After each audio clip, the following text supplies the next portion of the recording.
We're a little hungover from all the Nintendo Switch news last week, and tariff talks are not helping. To beat the blues, we answer community member question: what are the top 5 games from our youths? Plus, Kat brings a round of Notable and Quotable for our pod game of the week. All this and more in the GoGCast. Let's go! Get ready for the Girls on Games podcast, your weekly dose of news, reviews, and everything video games. Always served with a good helping of hype and just a pinch of salt. And now, your host, Leah.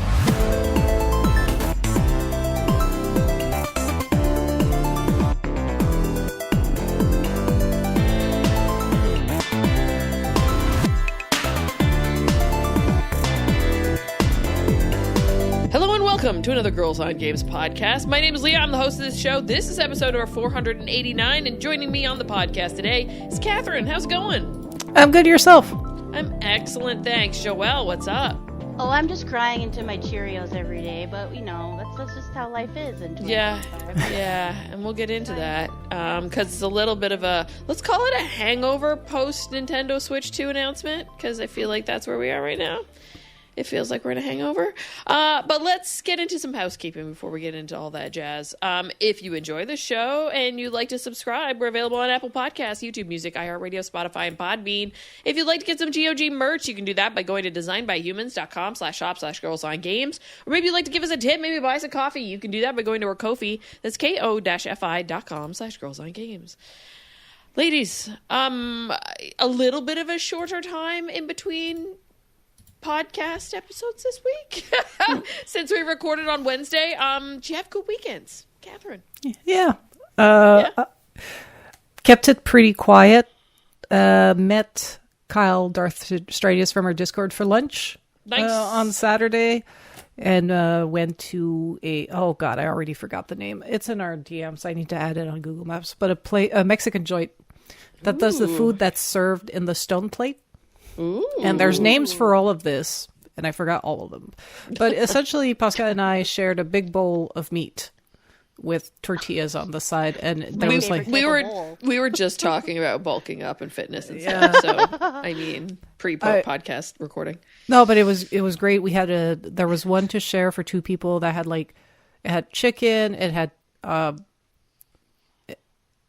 chicken, pork, I think some chorizo. Some shrimps, and I got to eat all of them. Cheese, veggies, nice. And you kind of had tortillas on the side, and you put a bit of pico de gallo and a bit of sauce, and then you ate it. It was amazing. And then we went to a bakery in that area on Plaza Sete to get natas, which are the Portuguese egg tarts, which are great. And Kyle had gone to a German shop before in the morning to get sausages and stuff, and they have pretzel. So he brought me a pretzel to try from there.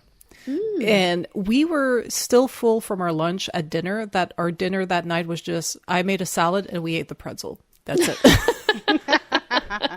Those are good lunches. Yeah, exactly.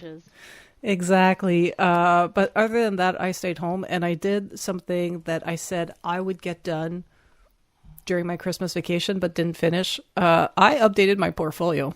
Oh, good for you. So I still have a lot of work to do. I think I need to look at the theme. I need to look at the container. I just did content. I got to get rid of some of the old content, but all I did was I published 3 projects about For Honor, and I was like, there we go. I had a list of 5, and then I narrowed it down. I was like, I'll do 4. By the 3rd, I was out of steam. Yeah. And the 3rd is basically here's some fucking icons. Because it is honestly very tedious to say, hey, look at this shit I did. It's the best ever. And then you have to write about this and explain stuff and explain your choices. And a lot of the stuff I do is not just design good screen, put screen in, I do a lot of UX adjacent stuff. Just because of the nature of our team and our game, and post launch we kind of iterate and we add new features and stuff like that. So often it's actually I just get assigned a feature and I do the whole thing. So it's a lot of case study writing, and every time I'm like, oh yeah, I was this is really good. It's verbose, but it's a lot of good information. And then I realize I have to translate it in French, and I'm like, time to edit and cut that shit down. It's true. You're doing it in dual languages. Yeah. I'm doing it 2 times twice. Yeah, it's a lot. But yeah, I finished like yesterday afternoon. This morning before logging into work, I did a final checkup. And then I logged into work, looked at my messages, whatever. And before I started the day, I just went in and I hit publish on the 3 projects. And I just let it sit. And then towards the afternoon, when I had in between 2 meetings, I just kind of like shared it for feedback in certain Discord. I put links on Blue Sky, and I was just like, all right, it's out. Like it's done. And it's such a weight lifted off of me because that was my goal for 2025. I was like, just put some fucking For Honor in your portfolio. Like, you've been a game dev for 4 years now. You've been on this project for over 4 years. You've done like some pretty cool shit. Like, you just need to get it out there, get it done. You don't want to do this like when I don't know, if you lose your job and like, last minute, last thing. Yeah. And yeah, I'm going to be honest, the news of the subsidiary lit a fire under my ass because I was sitting there just like, I did all the texts. I translated all the texts over Christmas. And after Christmas, Pascal reviewed everything. And I've been sitting on the text for like 2.5 months. Or 3 months. Yeah, we're in April. Dragon Shit. Age. There was, more important things. And there was a lot of Dragon Age in between. Yes. And Avowed. And Avowed. Let's be honest. Let's be honest. And then fitness and life and look, you did it, Kat. Look, one of the hardest things is to toot your own horn, and that's essentially what you have to do with your portfolio. But as someone who is actively trying to hire graphic designer, videographer,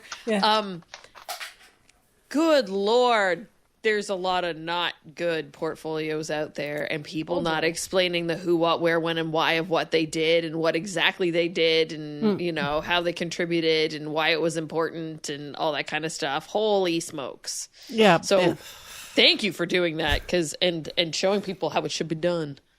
Well, have a look as a hiring manager if you have feedback for me. Okay.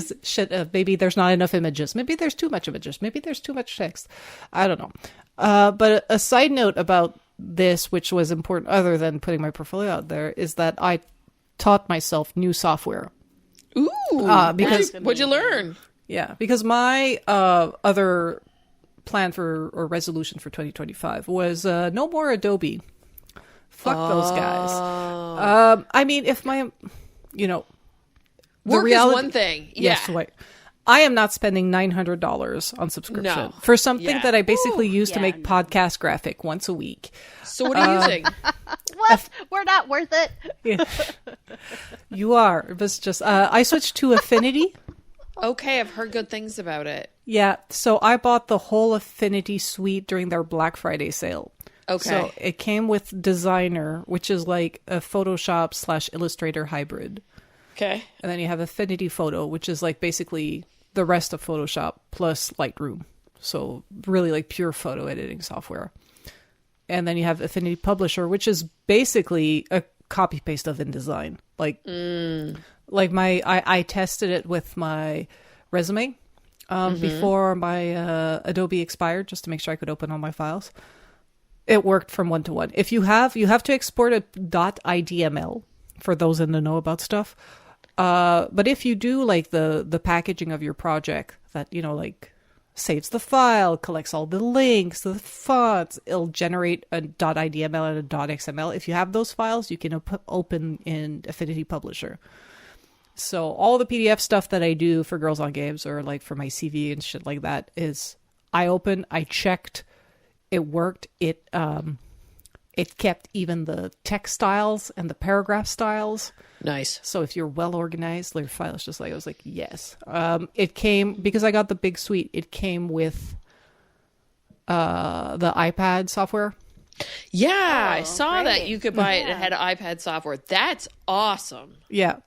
So, and I haven't installed on the iPad, but I've been using that to learn. So I've made a whole template for my portfolio images with that. And then I did a lot of but a lot of it is just putting a footer on stuff because I need the copyright from Ubisoft on the images. Yes, anything not game captures, but anything that's like a mock-up or shit needs to have that footer. But I've also remade a template for the Girls on Games graphics where I put the image in one spot and I put the episode number in one spot and then the title, and it propagates to many sizes, right? So I have the square one for Podbean and iTunes, and then I have the other formats for other socials. So yeah, and then I did some video captures on Xbox, and it's just 30 seconds at a time for one of the game modes I worked on.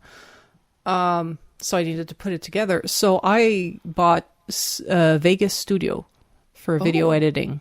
Oh. And that one's a bit more of a learning curve. Okay. Because I am very quick on the keyboard shortcuts, and they are different from Premiere. And I've been using Premiere for very long. But yeah. So essentially, no more subscription. If you offer a perpetual license with possible upgrades in the future, that's what I do. So Affinity Suite is at version 2. If you had version 1, you could buy an upgrade for essentially half the price. So yeah, it's $204.99 one-time payment, excluding tax, Canadian. Yeah, during Black Friday, it often drops to 50%. That's not bad. Yeah, Affinity was Affinity was 40 or 50% off during Black Friday. Vegas, they were having a spring sale. It was 15 or 20% off. Okay. I think I would have bought it anyway because I was looking at the internal solution for Microsoft. Yeah. Basically their version of iMovie. And I could have done the job to put the two clips together. But I'm just so used to proper editing software that I was I'll just buy it.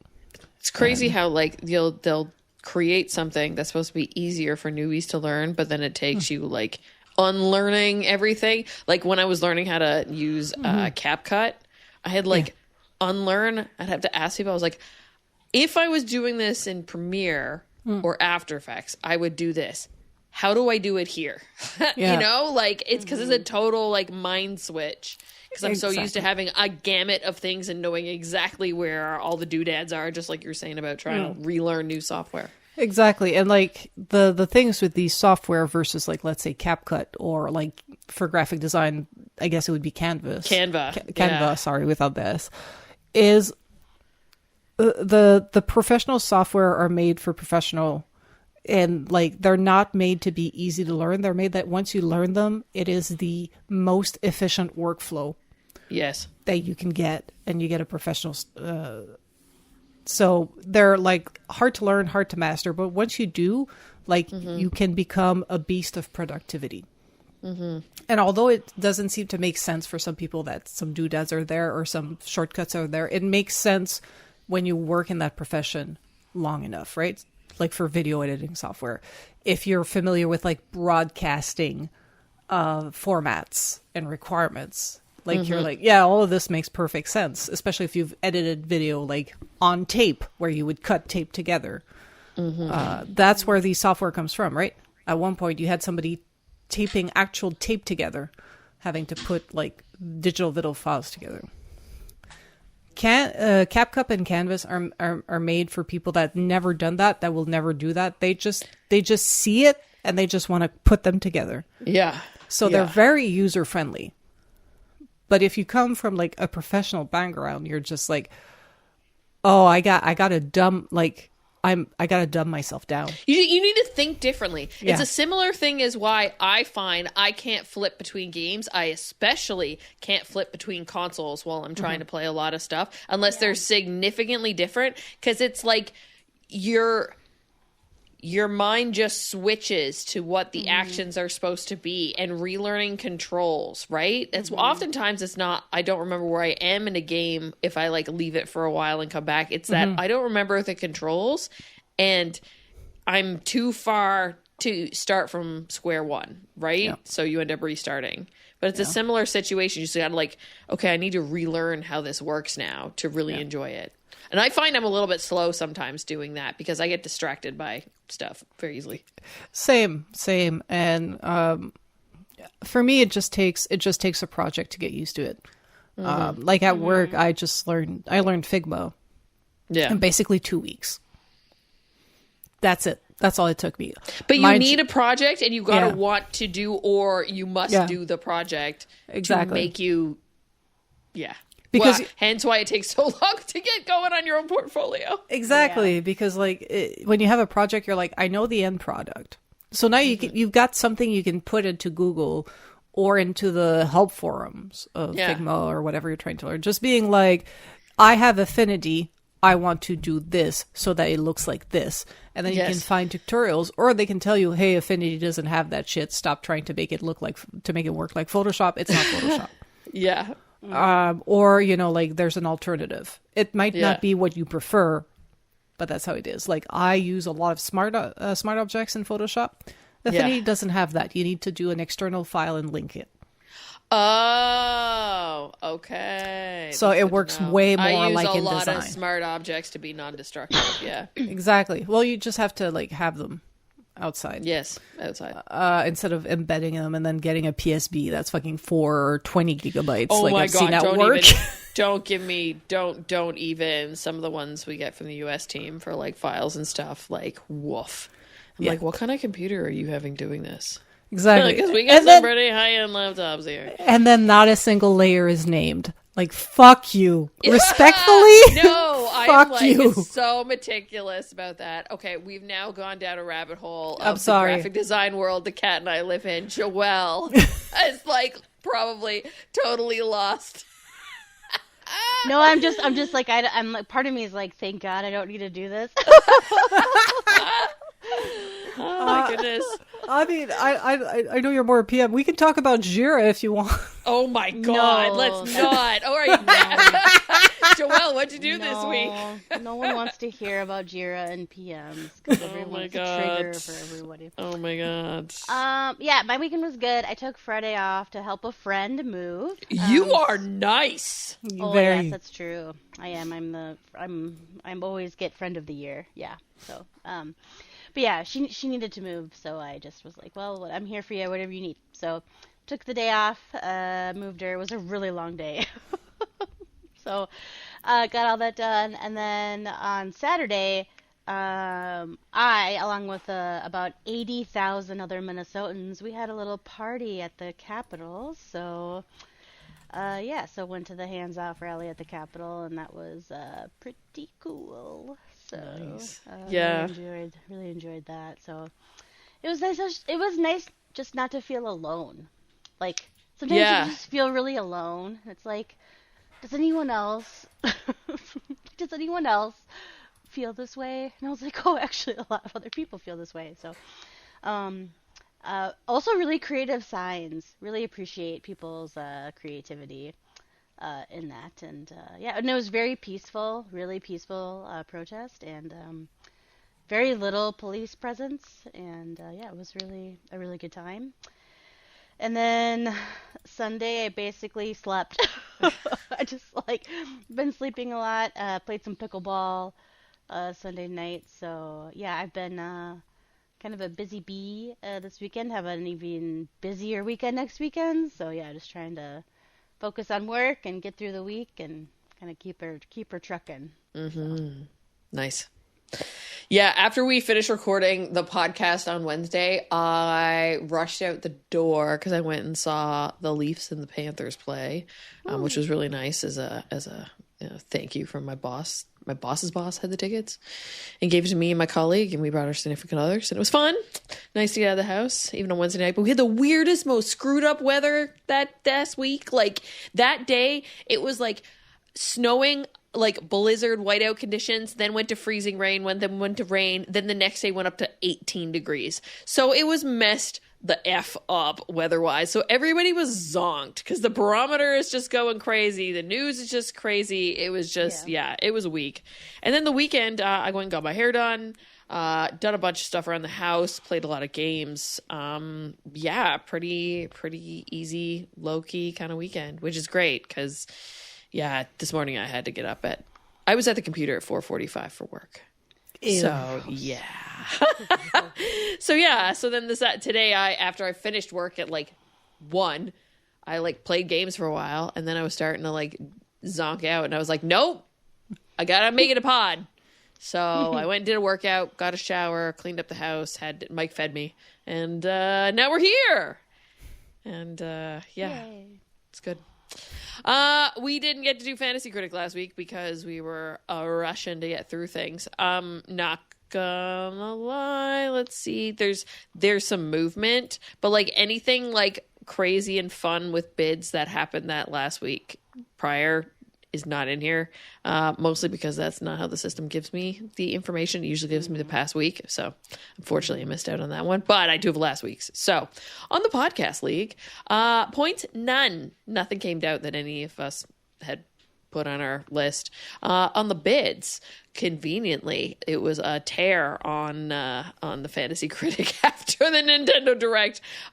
Cat won Deltarune with a bid of $6. There were no drops this week. Ranking is currently Leah Cat Joelle. Over on the community, way more movement. So games that did release that got points. So the first Berserker Kazan, if I'm saying that correctly. It's Pat's game. It came out with a critic of 80, points 10. It was also counterpicked by Simon. Critic 80 means he gets minus 10 points. And then on the same day, Adam Fall came out. That was on Stainsby Kingsby's list. It came out with a critic of 75, points are 5. Now, where the fun really happens is in the bidding last week.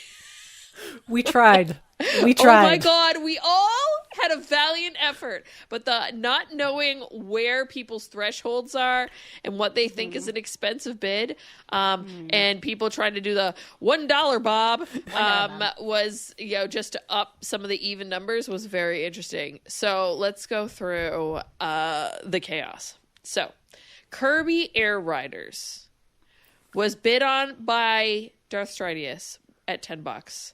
Did not succeed. Publisher was outbid. It was also bid on by Ross at $16. Did not succeed. Publisher was outbid. Was won by NJK with a bid of $17. Oh, no! It was the $1, Bob. $1. Wow. All right. Congratulations, NJK. Yeah. Hyrule Warriors Age of Imprisonment. Cat bid $8 but didn't succeed. She was outbid.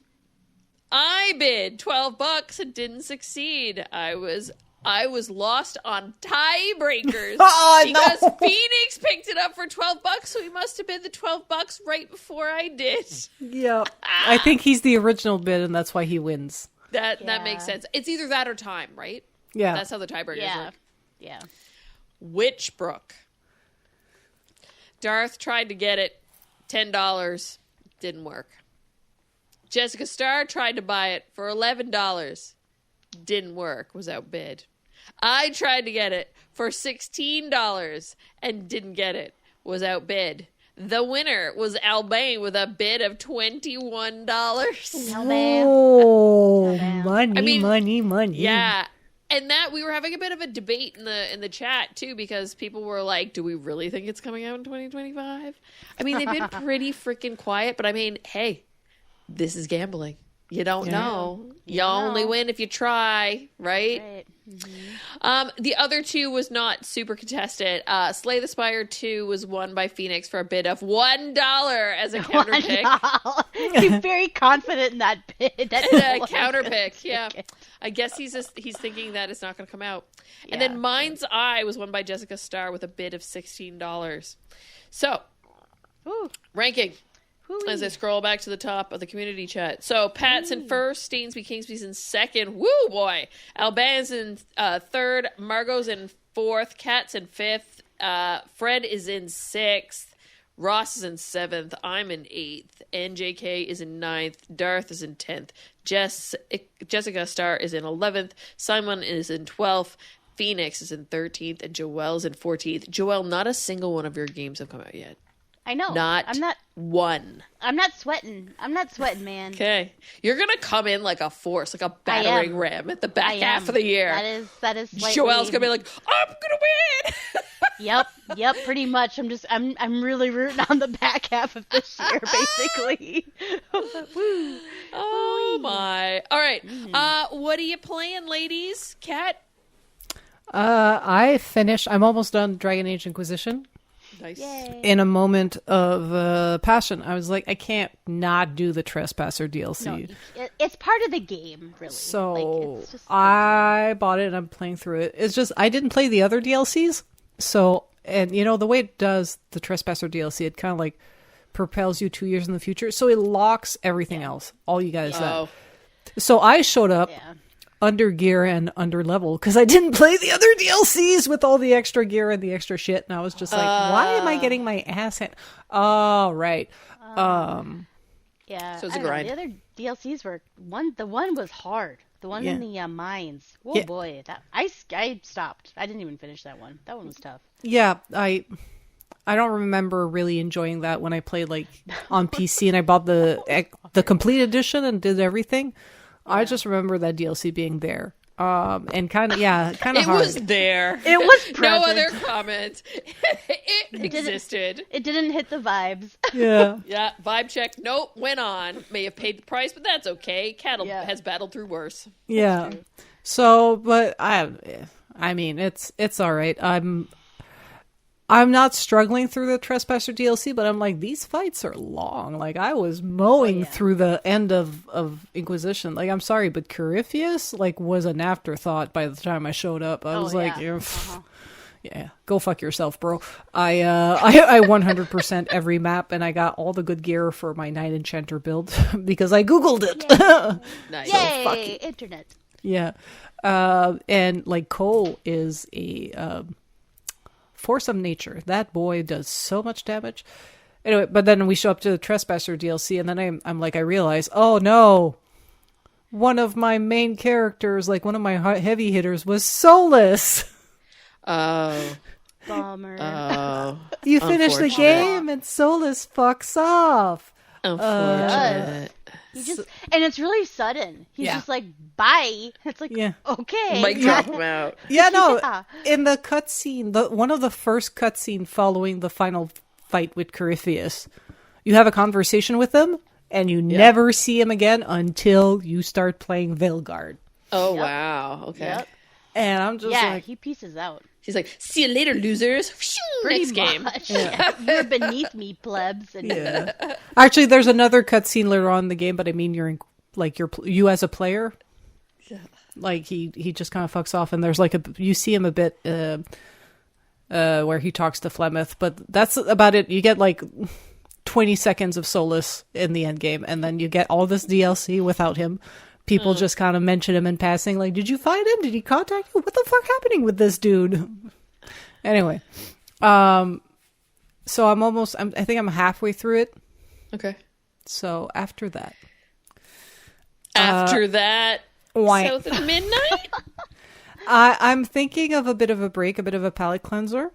Yeah. So either South of Midnight or turning into my new PS5 and maybe playing Astro. Yay! Astro. Yeah. Such fun choices. Yeah. But I'm definitely doing a palate cleanser. Mm-hmm. Something shorter. And then doing Veilguard. Mm-hmm. And then I'm turning all of my attention to the PlayStation 5. Because I do have some lent games. My friend Eric, who sold me the PS5, lent me Final Fantasy 16. Ooh. And then Darth Stridius lent me his copy of Final Fantasy 7 Rebirth. Oh my god. And he gave me a pile of stuff. There's other stuff. There's like Demon Soul, but that's like for Postcat. But like, so I got a pile of like PlayStation 5 games. Yeah. That I could play. Yeah, I got a good backlog, so I want to go. I want to go through that. And then like, there's games coming. Yeah, I still Lots of haven't games finished coming. God of War either.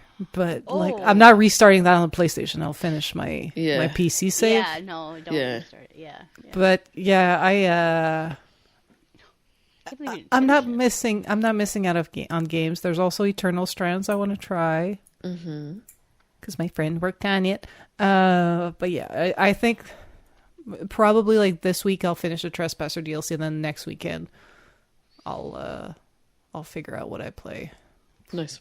I'm thinking probably South of Midnight, just because I'm It's really gonna be so in the zeitgeist right now. Like Yeah. I've Oh, heard yeah. nothing but good from previews and things. So like I am really excited to try that. It's going to be a good palate cleanser because it's a different type of vibe altogether. Yeah. Different type of story, different type Yeah. of settings. Like, Yeah.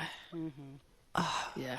and then I'm not. I don't know. Like if I get like a good long weekend, just sit down inside with my friend Uva, I might look into Split Fiction.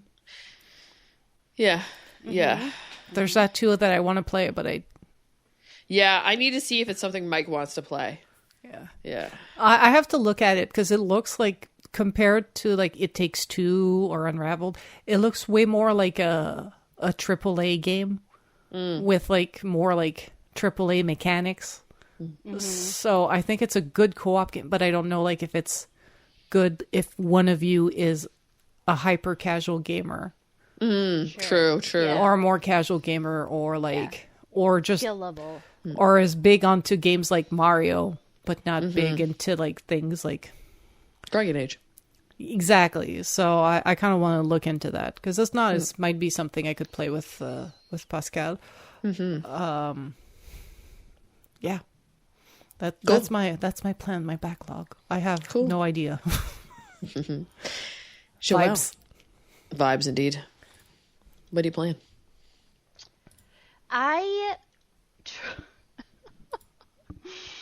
So I re-upped my Game Pass subscription to get ready for South of Midnight. Ooh, yeah. I was just so excited for that game. And I'm like, well, I better get prepared and get resubbed and maybe see what else I can play in the meantime. And I had a pretty busy weekend, but I did try to play Power Wash Simulator because I was really excited for that. And that ended in a wee bit of a disaster.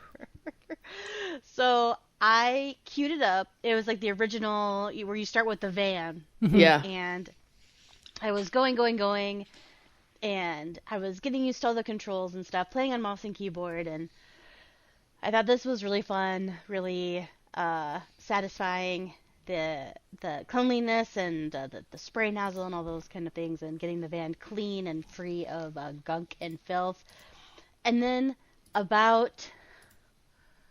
I would say about halfway through the van, so I think it was probably about like 8 minutes in, this wall of nausea hit me.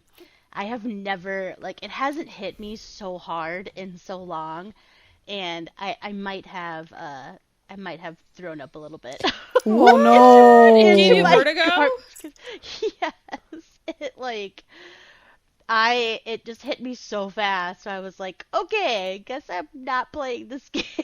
Oh my god. I think it was because of the, like, as you're moving the nozzle, the camera moves back and forth. And then you can stop that if you want to like stay still and just like move the nozzle. And I did that, but then I wasn't having as much success in getting everything super squeaky clean. So I went back, and it just hit me really quick, and I was just like, whoa. I can see it too if you're like flashing back and forth between like the hint thing that makes you know where dirty things are and that color on it. Like Yes. I could see that being triggering. Yep. So I was like, bummer, but maybe this isn't the game for me. Okay. I was just like, okay, I tried. But that hasn't happened in a really long time, but that totally happened with A for effort. yeah. That's Took one for the team. Yeah, Yeah. I did. I was like, well, I tried. Yeah, well, as of tomorrow, you can play South of Midnight, so there you go. Yep, I am fully prepared and ready. I've been kind of in a gaming rut. I just didn't really have excitement or desire to play anything. I don't know what it was. I don't know if it was like waiting for the Nintendo announcements or like I don't know, but I am excited to play South of Midnight. So I have that pre-downloaded. You can pre-download for Game Pass. So I got that all ready to go, and I'm pumped to start it. So. Sweet. You play on PC or on the Ally? I'll play on PC to start. And then I may switch to. Usually, what I do is I start on PC, and then if I want to, I'll switch over to the Ally to see how it runs. So I'll probably do a little bit of both. Nice. I'm just addicted to 2 Point Museum. If this is not my game of the year, Wow. it's definitely in my top 3. Like, it's going to be hard for something to pass it. It is possible. I mean, we got Fantasy Life, we got Pokemon, we got a bunch of stuff coming. But, like, they got some work to pass this right now. Wow. It's so goddamn good. It's so good.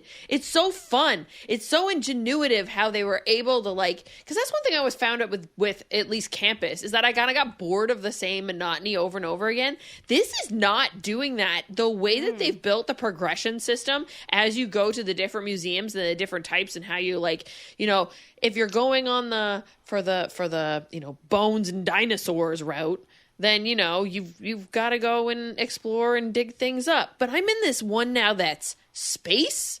And not only do I have to go out and send my characters to go and, like, find these items, there's a puzzle to them, too. Because you need certain items to be around another item for another item to get activated. And that item has a label on it and refers to another item. And it's, like, grows and compounds. And it's just, yeah, freaking fun. Wow. It's freaking fun. And the characters are funny, and it's just nice to, like, zoom in and watch the people interact with stuff. And they're all a little wonky because everything in 2 Point is kind of a little tongue-in-cheek and kitsch and over the top. And yeah, that's a freaking good game. If you're into that type of game, go for it. You won't be disappointed. This is a video game podcast, so let's play a podcast game about video games. Catherine's week. What do you got for us, Kat? I'm bringing you Notable and Quotable. Woo-hoo. I will say a famous game. I will say a famous quote from a game. Mm-hmm. You have to tell me who said it and or from which game. Okay. Wait, it's either or? Either or, yeah. Oh, okay. If you can get making both. It easy on us. Yeah, if you can get both. Go for it. But it's like I'm bad with character names, but I will remember a game. So for this first edition, I went with some of the more famous ones. Okay. Really the notable ones. She's taking pity on us. Thank you. Yeah, it's the first time doing this game. I love the name. Yeah. Mm-hmm. So I got 10 for you. Okay. And one of them is a bit of a red herring, I will admit. Oh. So, ooh. Okay. But for our first one is, I didn't ask for this. Oh, uh-oh. I didn't ask for this. I didn't ask for this. In a very raspy voice.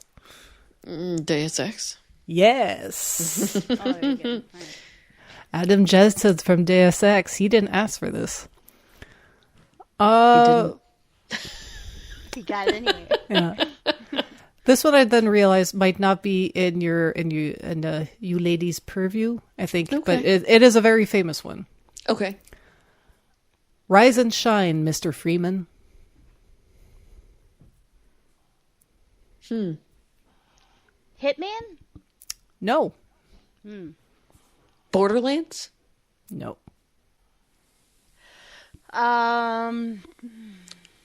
I feel like that's not a character. Let's talk this out, Joelle.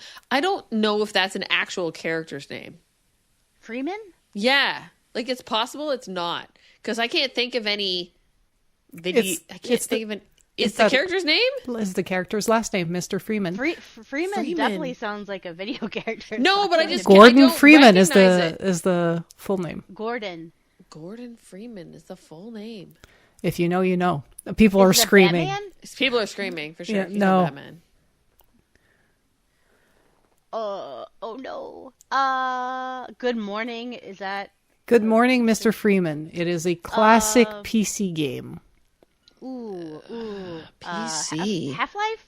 Yes! Hey! All right. One of the famous quotes by the G-Man in Half-Life. Nice. Good morning, Mr. Freeman. Rise and shine, Mr. Freeman. Sorry, I was Rise and shine. Mr. Freeman, yeah. Mr. Freeman. Our third Mr. Anderson. Mr. Anderson. Our third one. I used to be an adventurer like you, then I took an arrow in the knee. Skyrim. Yeah, I just wrote down some random guard. Random guard in Skyrim. Yeah. Oh, Skyrim. Arrow to the Is it knee! Skyrim? Oh, Yeah, it's some like background like flavor audio from like the guards. You know, like if you walk past them, you know they'll say like no lollygagging. Yeah. I took an arrow to the knee. Yeah, and one of them is like I used to be an adventurer like you until I took an arrow in the knee. It's very much like I would have made it pro if I hadn't busted my knee. Yeah. All right, our fourth one. Get over here. Oh, Scorpion, that is... get over here! Man. Oh, Jesus. Exactly, Scorpion Mortal from Kombat. Mortal Kombat. Yeah. Our fifth one, we've discussed this before. It's time to kick ass and chew bubble gum, and I'm all out of gum.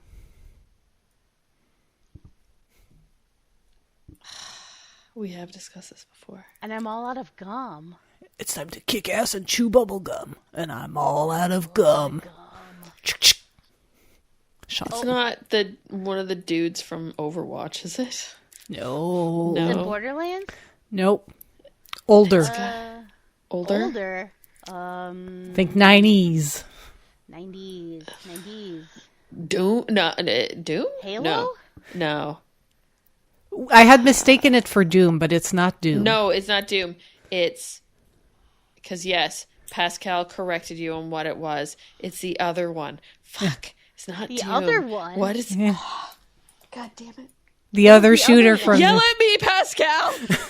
The other shooter? The other shooter. Oh my god. The other shooter, demon looter shooter? Yeah. What? Uh-oh. This is... Does it start with an I? No, it starts with a D. I have a fucking picture. It in my starts head. with a D? And it's not Doom? No. Diablo? No. That's not a looter shooter. I have the picture of the character in my head. Yeah, blonde dude. Yeah. Blonde dude. With the There. glasses. And the square jaw. God damn it! I have the picture of you going down the hallway. Exactly.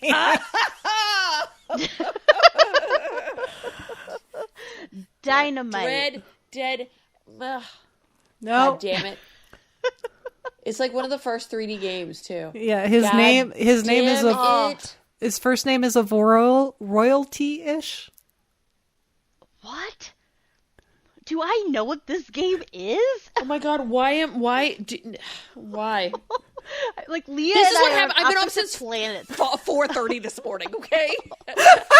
Leah Leah is in agony, and I'm in total lost mode. She looks like she's about to crumble down to the floor. I can literally see it. I can literally see the animation as his face crumbles as he gets hurt in the center bottom of the screen as you're walking down those hallways with the frickin' brick walls and you're turning left and right and the creatures are coming at you and you shoot them with a shotgun. Oh my god, why am I terrible at this right now? I mean, I'm going to give it... rhyme with? Yeah. Kat, what does it rhyme with? It rhymes with Yukum. Duke Nukem! Honestly, I was going to give it to you because you perfectly described the HUD. I'm a graphic designer? But yeah, I don't know this game at all. but it's time to look kick it ass up. and chew bubble gum, and I'm all out of Blonde gum. dude, and as he gets hurt, his face starts to deteriorate with Yeah. the glasses. So this quote was in Duke Nukem 3D, but it's actually an Easter egg. The original quote comes from the They Live movies, which is a movie from the 80s. okay. But it Well, I got couldn't really remember that. I recognize popularized. the cover Yeah. art, but that's about it. I definitely did not play this game. No wonder I didn't know. I was like, what other D named houses? It was terrible. Like seriously, I could see it. I could mentally see it. Anyways, That was a trip. That was a journey. That was a journey. Leah, are you okay? happens This is to an me all the audio time. only, but the visuals of Leah physically trying to Actually. manifest the name. I worked real hard. Okay, guys. You did. It was amazing. Point.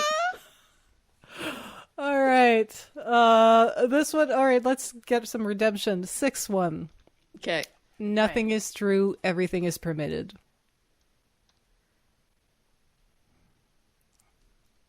Nothing is true. Everything is permitted.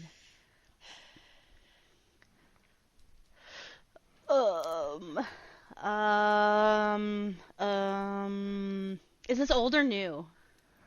Both. It's from a long-standing series that reuses it a lot. Cool. Nothing Great. is truth. Everything is permitted. Permitted. But there's a whole thing. Nothing is true. We work from the shadows to serve the light. It's a whole mantra.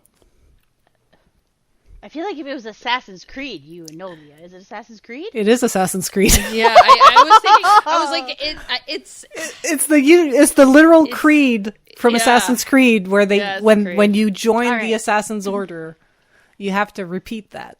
Everything is Ah. true. Nothing is permitted.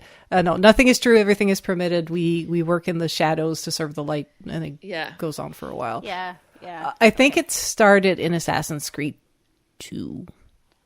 Okay. yeah. Okay. I don't. Yeah, when you act like they kind of introduce the whole. Yeah. But I've heard it in every.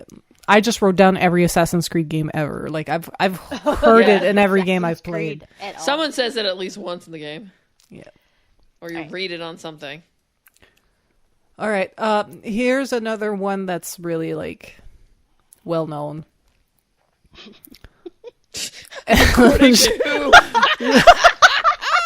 According to gamers, Cat. war never changes. Oh, Gears of War? No, No, War. it's not a Marcus War Phoenix never quote. it Halo. it does It read feels like like a. a Marcus. It is not Halo. War Snake never- Eater. No, it is. COD. It's the famous quotes from COD. No, God. Bang bang. That would be hilarious, though. That would. I will be Wow. googling Running that on for a nothing. future version. Yeah, I applaud that guess. War never changes. It was said. I think I remember hearing it in the show made about this series. The show. Is that Last of Us? The is Last it? of Us? No, A show made a Fallout. Fallout. it is a Fallout quote. It's a quote. Fallout. Alright, cool. From the narrator in Fallout 3, and I think it was reused in Vegas, New Vegas. Jessica Starr is Oh yeah. writhing. Oh yeah. Yes. Jessica Starr was like, she was probably like saying which You game fools. at which time, and Yeah. this was happening in the background. You let us know. You let us know, Jessica Starr. Our 8th one. This one is also a throwback. I hope you ladies might know it. I know it just because it's like so famous, but it's not a game I played. I feel like. Well, I know it. I hope that you guys. Yeah, exactly. Famous. No, 'Cause I am Hard thing with cultured. Coming up with these game things, you've really got to like play to your audience because there's a fine line. Like, do I think they're going to know it? Or Yeah. Because there's some stuff it's just like everybody quotes it on all the time, but then Yeah. do you know where it's from? I know that's it, right? I know. I'm learning. Yeah. Duke 'em. Nukem. All right.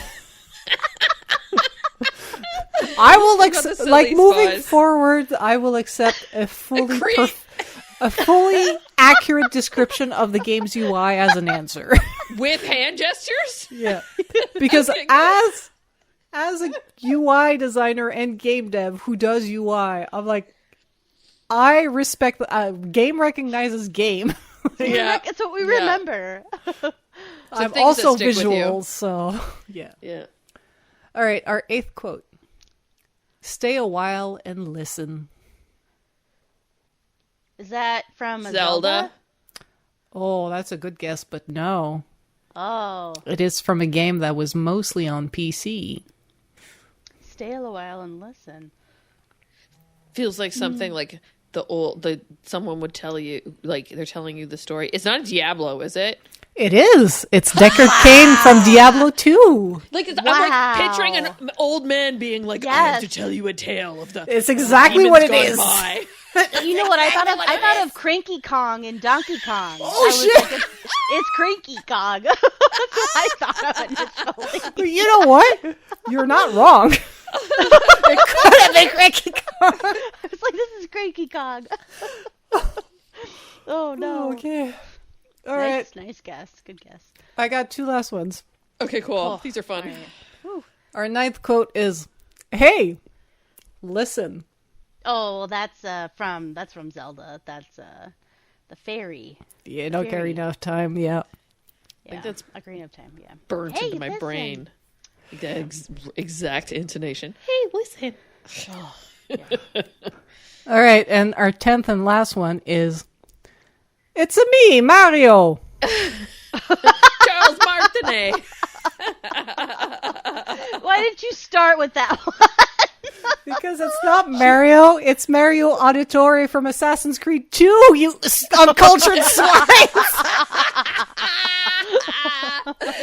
That was funny. I remember funny. that. Good job. Oh crap! The Easter egg that was. You uncultured swine. Trick answer. I'm You're sorry, fired from the pod.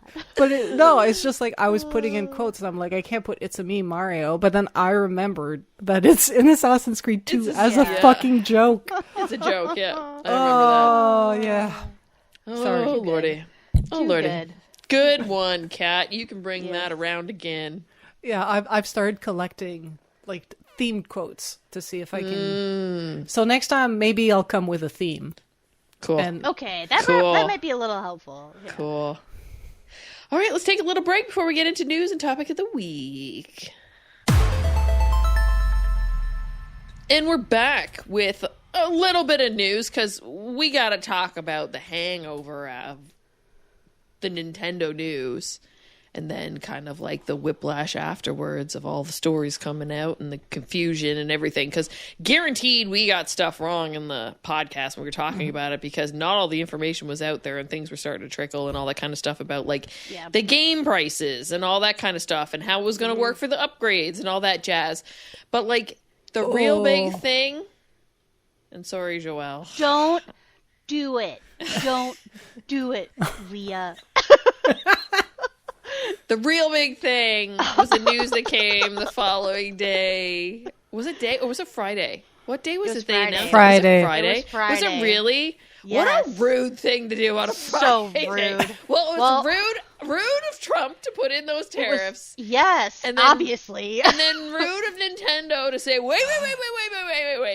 JK. This pre-order that's supposed to happen next Tuesday.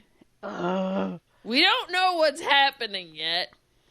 So we're going to pause for it on the US. But the console's still supposed to come out on June 5th for you guys.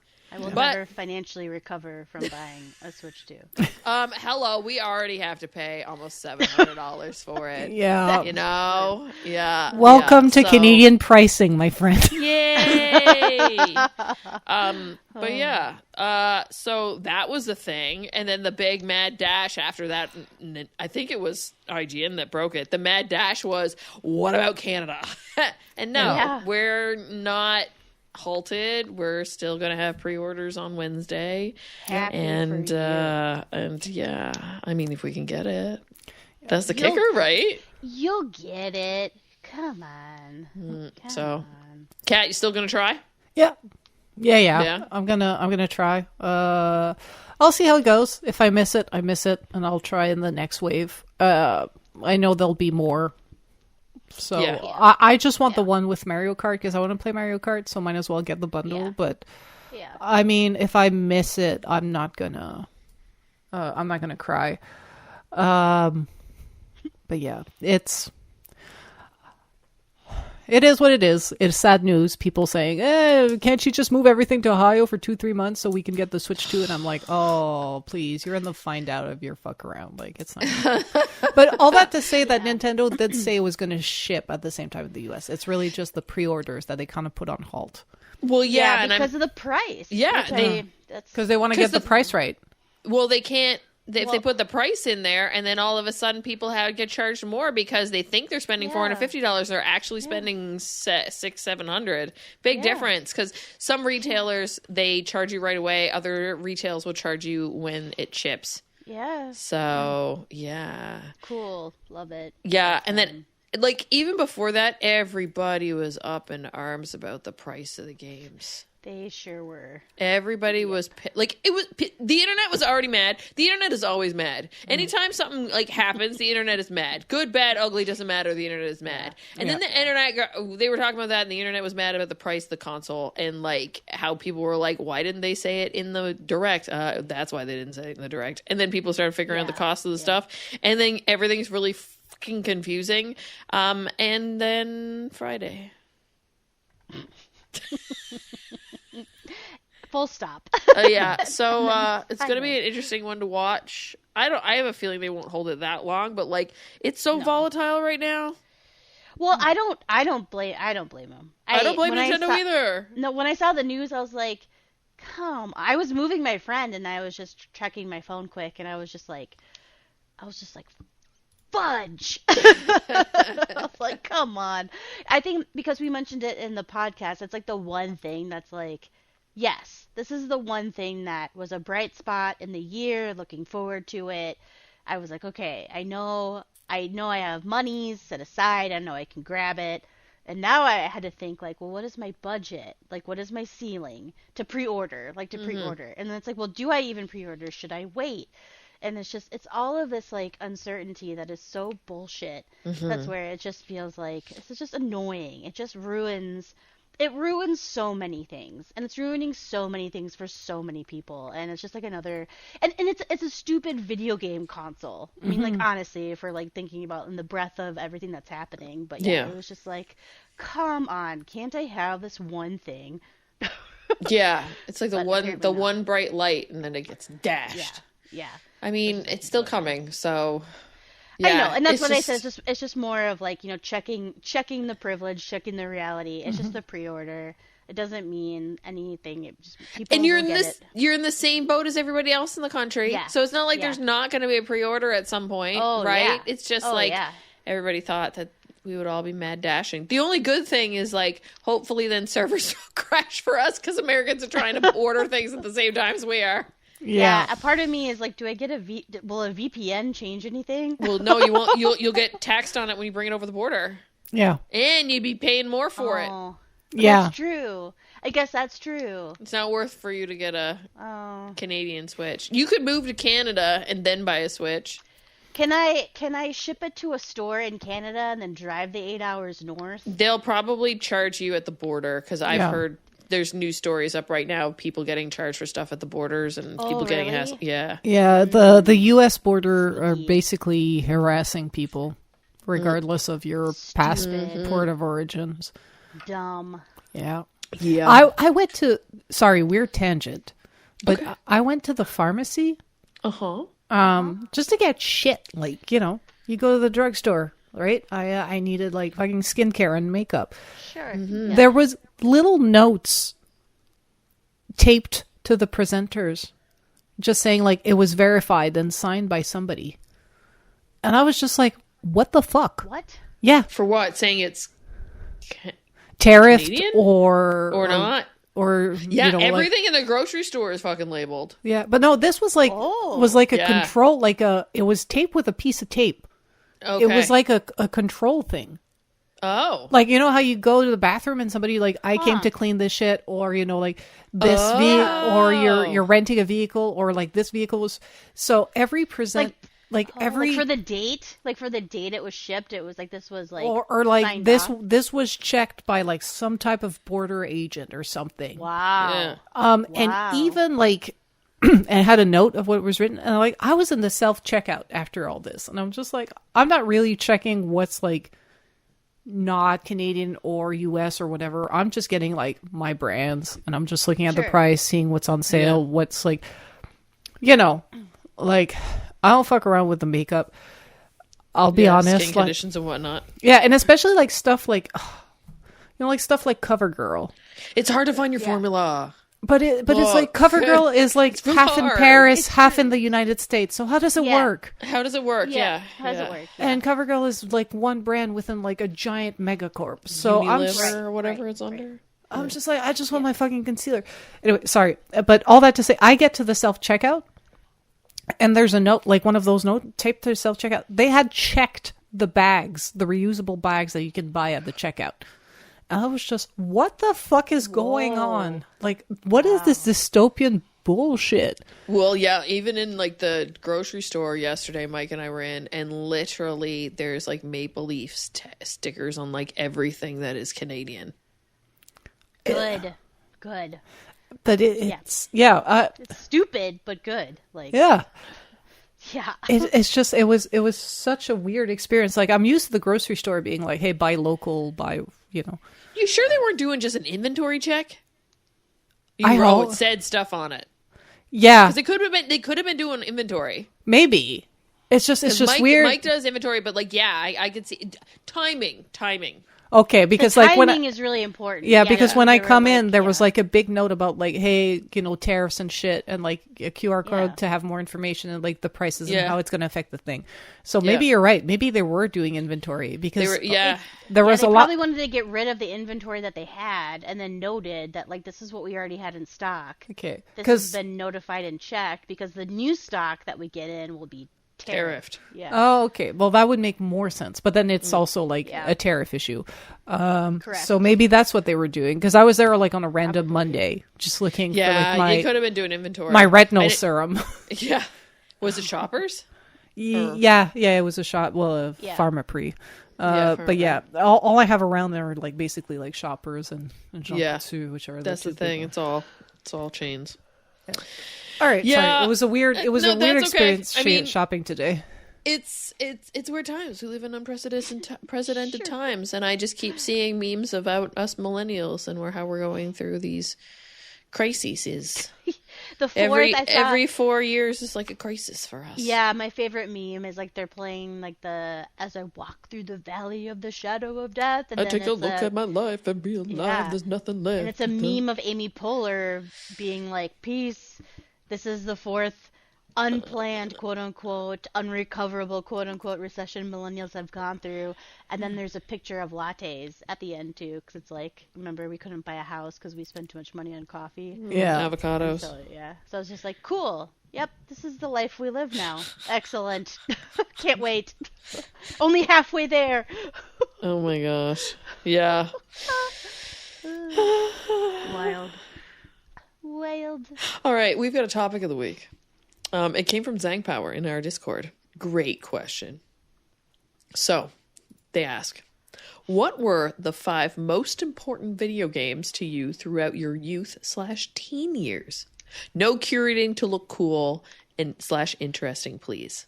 Well, I mean, that's in the eye of the beholder, isn't it? Thanks for taking away all my clout to look cool. Like, come on. I don't have a whole lot of it to begin with, man. Yeah. So how do you guys want to do this? Do you want to just go around and each say one and speak a little on it? Because guaranteed there's ones that overlap because we're all around the same age. Yeah. Okay. Kat, you want to kick it off? Yes. Classic. I talk about it a lot, but Pokemon Blue. Or green, or I forget which color my cartridge was, but the original Pokemon, I got it when it came out. I played on my Game Boy. I sunk a lot of hours in it, and then it was very formative for me in my childhood.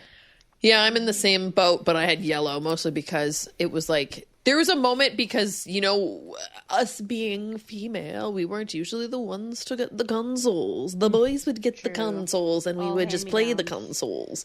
So it was the first time that I got like my own little thing, and that was my Game Boy Color, and I had Pokemon Yellow, and I loved it, and I was 16. How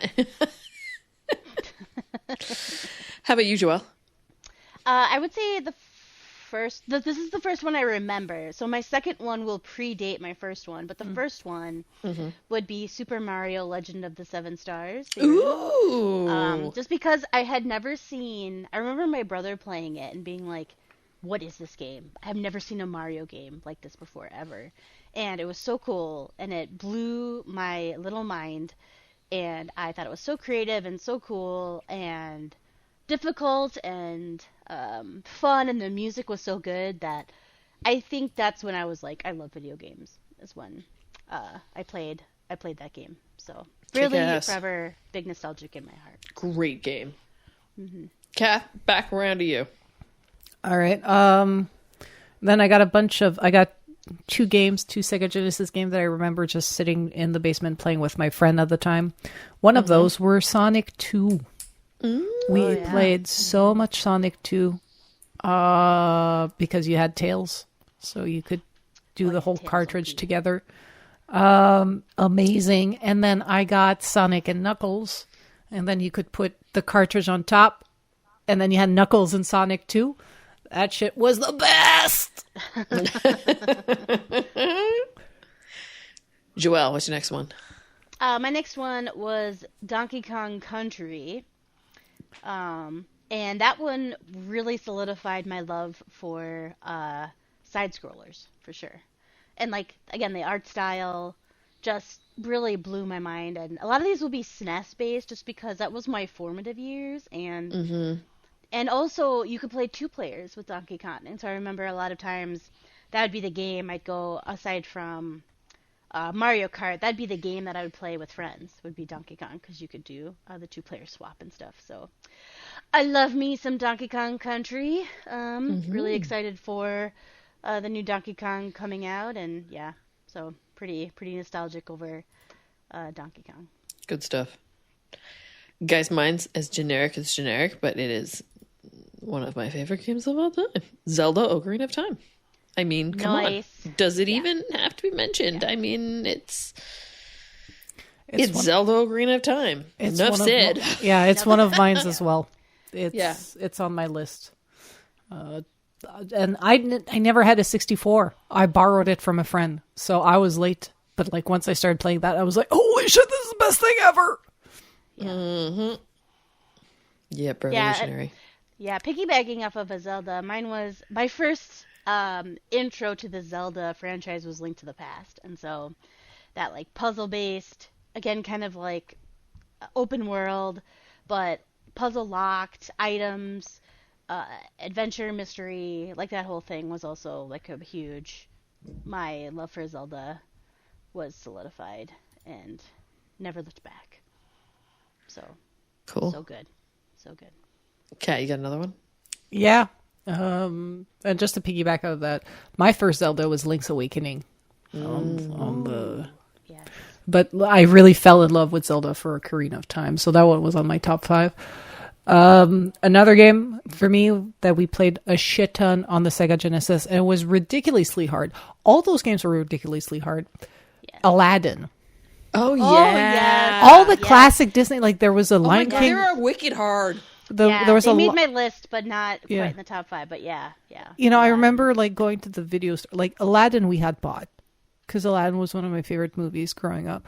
But like we also rented at the video store like Lion King, Little Mermaid. Yep. All those games were ridiculously hard. They were as games tied to movie properties that were directed towards kids. They had no right to be that hard. It is really fun now watching other generations on TikTok play these games because it is hilarious. Yeah, they're just like, how is this hard? It's like, we just suffered. There was like, always how dare you? There was always a level where you had to jump from moving platform to moving platform. In Aladdin, it was on the friggin' carpets. Yeah. In Lion King, it was like across the tall neck creatures. I don't know if they were giraffes or fucking whatever. Giraffe Yeah, they were and giraffes. Trees. Yeah. That is like That a level, traumatic oh my god, experience. with Simba falling down all the time. Oh, god damn it. Pat, why'd you make this dramatic for us? Now I'm triggered.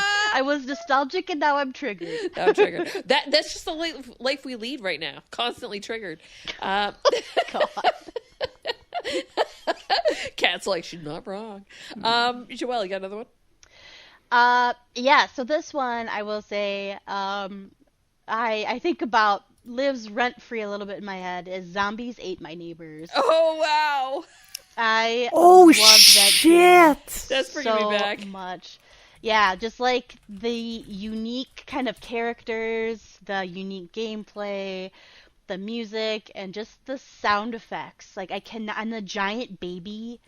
Like I love it so much. And I looked it up, and you can play it if you have a Nintendo Switch Online account. And I think I need to do that. I think I need to dip back in. I need to play Zombies Ate My Neighbors. And then there's also there's like a DLC, or there's a 2 called, it's called Ghoulish Neighbors? Ghoulish Patrol? Like Ghoul Patrol? Yes, Ghoulish Patrol. Yeah, so I think I have to hop on that train. But yeah, Zombies Ate My Neighbors was crazy. The art in that was pretty dope. The dude So with his fun. freaking spiked up hair. Oh yeah, yeah. It looked like he got electrocuted. The amount of gameplay in that game is insane. Yeah. Like I remember I'm like, when is this game gonna end? This is outstaying its welcome. Cool. Yeah. I played an obscene amount of StarCraft 2 Brood War growing up. Wow, yeah, that's a good one. Yeah, RTS, there is no cow level, all that jazz, Protoss. Yeah. Yeah, obscene amount, which is weird that, like, it's not something that I, like, really go after now in the types of games that I play, but there was just something about StarCraft. Maybe it was because there wasn't other options and I just got really obsessed with it. Yeah. But yeah. God damn, that game was good. And I loved the artwork for the Brood War DLC with the Queen on the Iconic. Kat, you got another one? Yep. So my last one, because I overlap with Zelda, but Okay. Final Fantasy 7 through 10, but the standout is Final Fantasy 9. Okay. That music, they all had their bullshits. Final Fantasy 7 had the best bullshit. had the unskippable summon animations. I fucking loved Final it. Fantasy 8 had drawing materia. Final Fantasy 9 had the job system where you have to keep using a weapon so that you could have to permanently learn an ability. So it was tedious grinding. Final Fantasy 10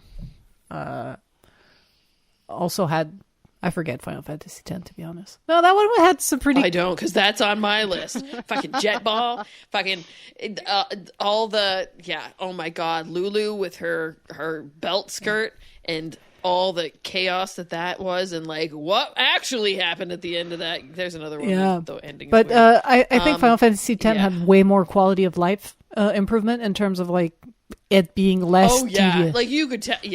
Yeah, definitely. It was.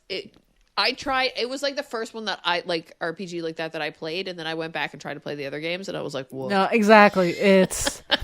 I don't recommend playing the original 7, 8, 9. Play the remasters or the remakes because they did. The remasters because they did. Okay. The ones you can get on the Apple or Store? Steam or whatever. Because they did fix some of that bullshit, or they did rebalance some of the game for it to be less grindy. We wouldn't get Persona 5 the way it is right now if it wasn't for all of those games. Exactly. Yep. Just saying that. Like okay? Final Fantasy is a very important piece of gaming history at large. And for me, Final Fantasy 9 was my favorite because I loved Vivi. You know that meme of of Detective Rosa. Like, I've had this puppy for 2 minutes, and like if something happened to it, I would kill everybody in this room, including myself, and set it on fire after. I felt that way about Vivi the first time I saw them on screen. I was just like, this little black mage is adorable. I fucking love him. And his character too was just so like, it was weirdly tragic. Yeah, and he was like sad boy almost. Like, it was basically like a stormtrooper clone that became sentient and realized he was a clone. It was, and it has some of my favorite music.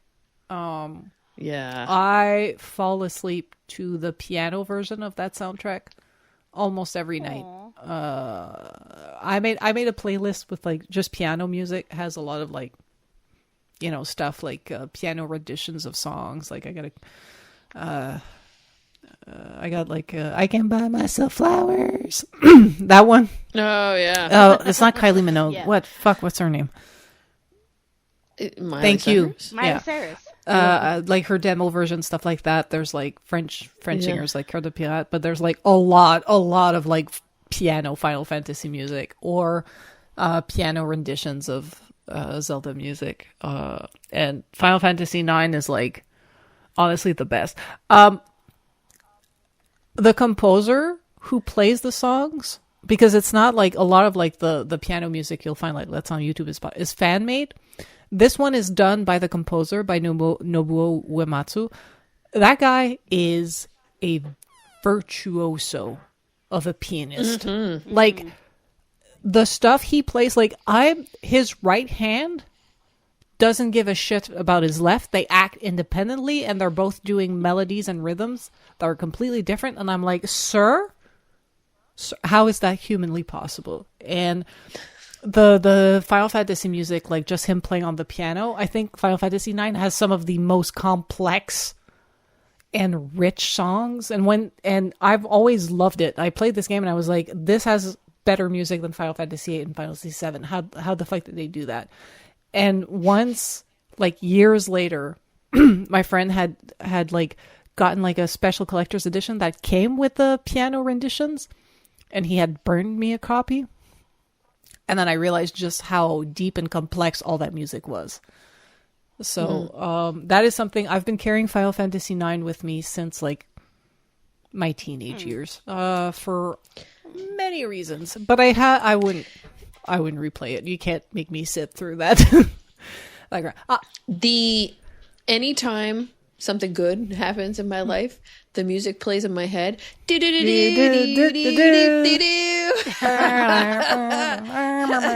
Yeah, exactly. Or the Cinco de Chocobo, which is the song that plays when you ride a chocobo. Like,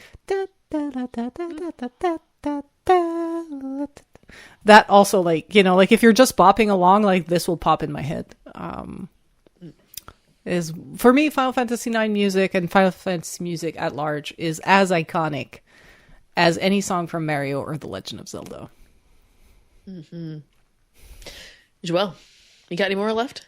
My last one will be from a system, not from the SNES, but I jump ahead to the PlayStation 2, Jak and Daxter.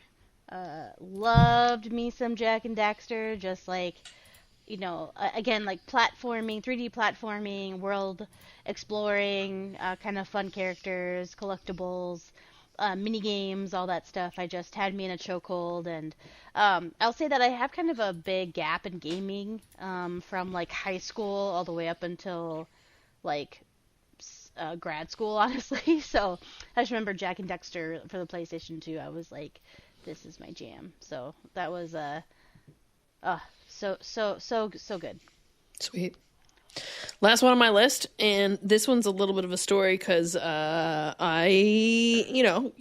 beginnings of the internet, learning what things like ROMs are, and the idea that like there are games that release in other countries that we never ever get. Bishojo Senshi Sailor Moon, Another Story, an RPG game that was never ever released in fucking North America. How did I play it? An illegal ROM with a fan translation. I was gonna ask if it was translated. Curate You're not supposed to curate to look cool. But that's when I started like learning, like going down the rabbit hole. Because me and a good friend of mine were like diehard Sailor Moon fans, got into anime, all that kind of stuff. And I'm like, there has to be video games for this. And then I started reading and learning and whatever in the beginnings of the internets. And I was like, how do I play it? Right? Mm-hmm. How do I play it? And then I started learning the ways of the ROM and the things you're not supposed to be doing. But wasn't available, so I don't have it now. But yeah, that one, just like, because there was no good Sailor Moon games when we were growing up. And this one was actually pretty solid. It was RPG, and it was fun. Thank you, Zhang Pao. That was awesome. That was great question. And with that, we close out the show for this week. As always, check out the show notes on girlsongames.ca for links to the stories mentioned in this episode. I don't think we have any links in this episode. Yeah, maybe the mobile syrup went to, like, tell you about the tariffs and shit. Yeah, thanks. Yeah, just make me salty Cheerios tomorrow morning for breakfast. Sorry, Joelle. If you have the power to rate and review this podcast wherever you're consuming it, that'd be much appreciated. Why? It helps with discovery and pushes us up in the rankings, and we love to hear what you have to say. Thanks to the crew for being on the show this week. This is the moment where I ask them to shout out their social media handles so you can follow them anywhere and everywhere online. Catherine, where can people find you? I am CSDSBINS on Blue Sky, Instagram, but I mostly hang out on the Girls on Games Discord. And if for some reason you want to look at my portfolio, I put it on Blue Sky and Threads with a link. Enjoy me talking about work. Joelle, how about you? People can find me on Instagram at JoelleLauren87, on Blue Sky at JoelleLauren, but always hanging out and posting on the Girls on Games Discord. Come and say hi. And I'm Leah Dewar on most social media platforms, but of course you want to know everything there is to know about Girls on Games. You can track us down at The Girls on Games on X and Facebook. Just Girls on Games on Instagram, Threads, and Blue Sky. Discord.me/Girls on Games to continue this conversation and more. But of course, if you ever need to know anything at all, you can track it down at our home base. That's our website, girlsongames.ca. Thank you, Kat. Thank you, Joelle. It's been another lovely week in video games, and I'm back to 2 Point Museum. All right, let's go. Huzzah! Bye, everybody. Bye.